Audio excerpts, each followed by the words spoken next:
Svenja.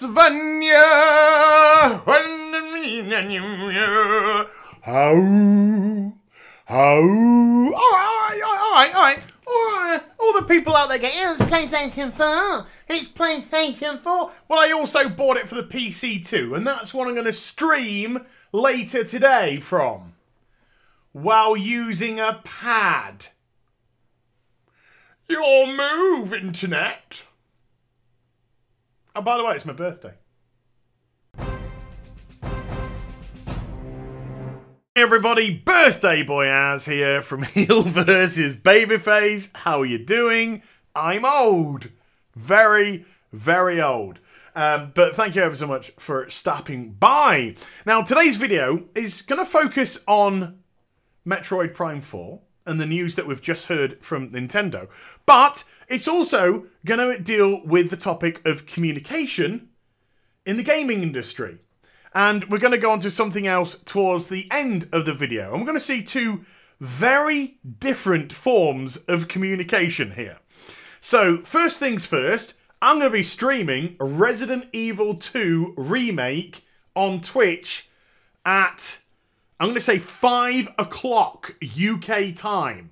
Adjust your clocks accordingly. That should be very soon after the release of this video. So you might be able to go straight from this video to stream. Going to have a lot of fun doing that. But let's get on to the main crux of the vid.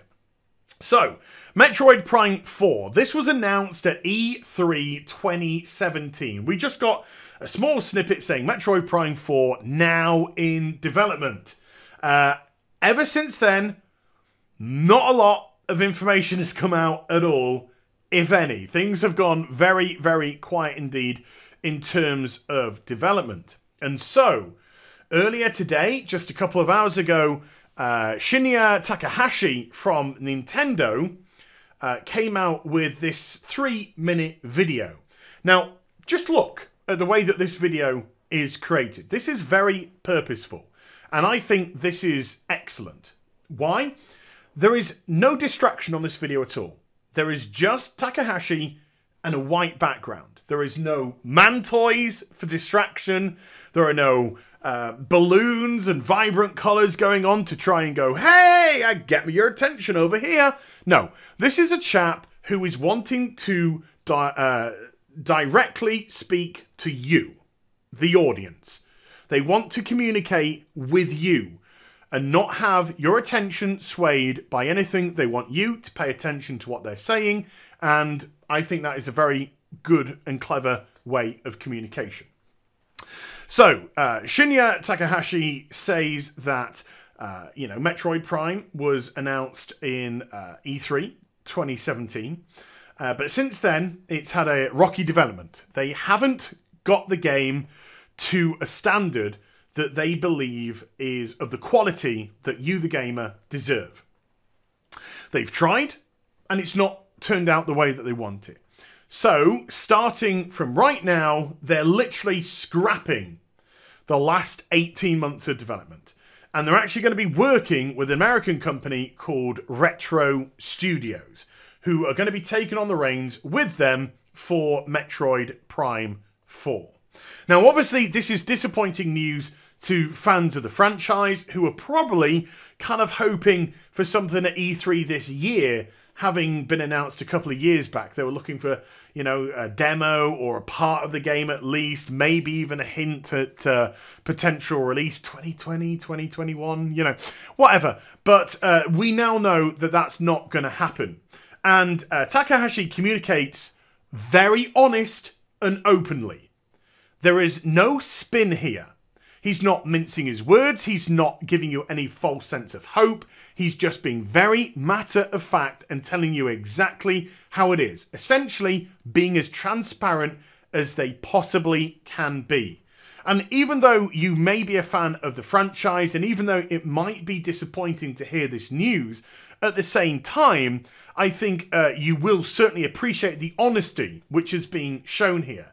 He's not trying to fool you. He's not trying to con you. He's not trying, like I said, give you any false sense of hope. He's saying, look, this is how it is. It's not meeting our expectations.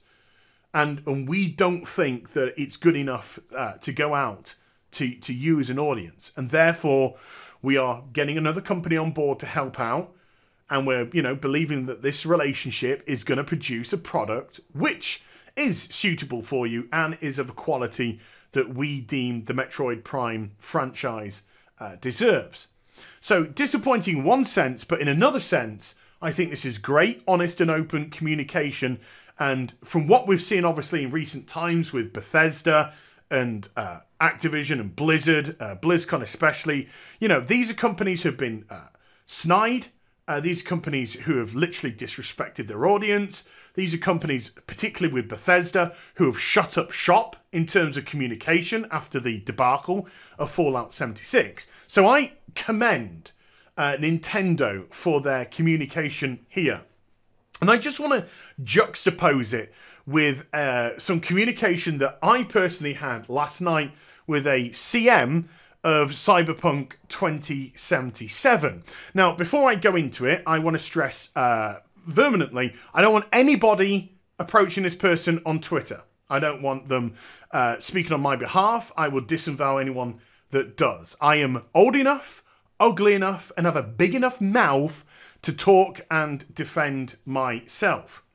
But anyway, this CM from Cyberpunk 2077, they took exception to my thumbnail in yesterday's video, where I put Cyberpunk 2077 director leaves CD Projekt Red for Blizzard. I have a limited amount of space on my whiteboard, and I have to make it snappy and to the point. And then in the video itself, within 1 minute, within 50 seconds, I actually believe, of the video, I say who it is, which is Sebastian, was it Stepien? Something like that. Sebastian, we'll just say that. So within 50 seconds of the video, you know exactly who I'm talking about, and that's including my daft openings, which I normally do. And judging by the reaction of the video so far from you guys, and I appreciate your support on that, nobody in the video feels as if they've been misled or anything like that in terms of who the person is, what their role is in CD Projekt Red, and where I personally stand on, them moving to Blizzard and also their role within the game itself and how it would affect Cyberpunk 2077 going forward. But you see, this CM from Cyberpunk, they never watched the video. They just read the thumbnail and made an assumption as to who the director is. Now, like I said, for brevity's sake, I just put director, because there are multiple different directors. Finance directors, game directors, creative directors, whatever. There are multiple different types of director. Now, I do think I did make a slight mistake in the video. At one point, I did refer to them as game director, but I meant like a director of the game. But they are the creative director. They're the one who I discussed, dealt with narrative issues as regards to the Witcher series, and also Cyberpunk 2077. So I got into this bit of a back and forth on Twitter with this CM. And they said, so-and-so is not leaving the company. And they assumed that it was actually the lead director. Another director name, by the way. The lead director. And I said, no, I'm not talking about them. I'm talking about Sebastian. If you'd watched the video, you would have found out. So, from a communication level, they've jumped to conclusions. They've made an assumption without doing any due diligence. They read a thumbnail and just dived straight in, which is reactionary and dumb. If they'd just taken the time to watch, like I said, 50 seconds of the video, they would have known exactly who I was speaking about. And let's just say, for argument's sake, they did that, and they were just like, he's talking about Sebastian. And if then they decided to approach me on Twitter and say, hey, do you mind just DMing me? And then if they'd said to me in DMs, look, could you just, if possible, tweak your title to say creative director, so we can just make a more specific determination as to this person's role within the company, because I've got a few people asking me if it's so-and-so, so-and-so. If they'd done that, which is like how I would communicate with a normal human being, but that's just me, then I probably would have been open to that and amenable to that and just gone, yeah, sure, no problem. I'll do that. I'll do that for you. And I wouldn't have an issue.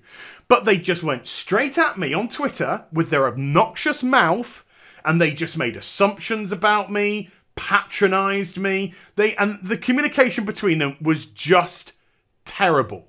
And this is a CM whose role or partial role is communication with their communities. And so it got to the point where I literally just shut off listening to them because they were just agenda driven. They played victim. Oh, my CMs or my DMs or whatever blowing up. And I don't mean this disrespectfully, maybe a little bit. But when I see the number of subscribers that they have on YouTube and the number of Twitter followers that they have, I don't think they understand what blowing up actually means. But that's just a little snark by the by. If they had just communicated with me properly, I would have been open and receptacle to doing what they asked. But they didn't. They were obnoxious. They came at me. They cast aspersions at me. They patronized me. And that ain't going to get anywhere with me. And halfway through this, I said to myself, do you know, I'm actually going to be the bigger man here. And I did tweak the title to say creative director. You'll notice it's gone back to just saying director now. Why? Because when I did that, her little posse brigade of white knights started getting snarky. Oh, now that you've changed this, no. And I just said to myself, oh, no, I have made a mistake.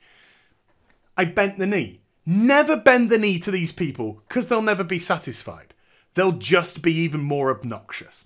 So I just immediately got rid of it and slapped myself on the wrist for ever even thinking about bending the knee.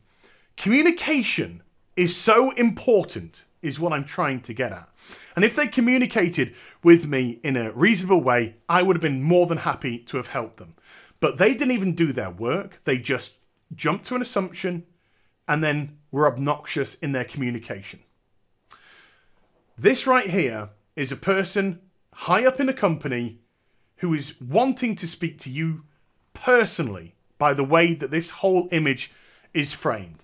And they've been honest and open, and I don't think anybody is left with any kind of questions as to what the situation is with Metroid Prime 4 after listening to what Takahashi has to say. And that is excellent communication. Communication is the key, people. Sometimes maybe get off Twitter and see what the real world has to offer. So I hope you enjoyed the vid. If you did, do get a thumbs up and also subscribe to my channel. Follow me on social media and Twitch for live streaming links. They're in the description box down below. And I'll be back with some more stuff very soon. You take care. Bye for now.